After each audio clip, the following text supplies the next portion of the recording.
You ask Tiger to solve. This deals with linear equations with one unknown. The final result is x equals 3. Let's solve it step by step. Simplify the expression. Expand the parentheses.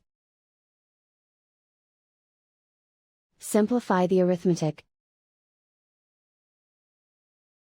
Expand the parentheses. Group like terms.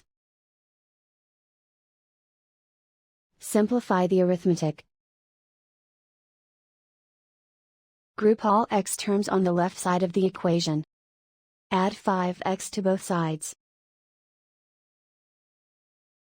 Group like terms. Simplify the arithmetic.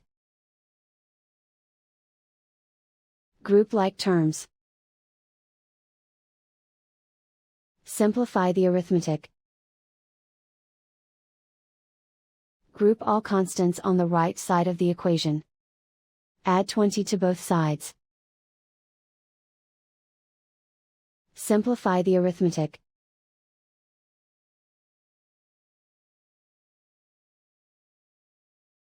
Isolate the x. Divide both sides by 9. Simplify the fraction. Find the greatest common factor of the numerator and denominator. Factor out and cancel the greatest common factor. And so the final result is x equals 3.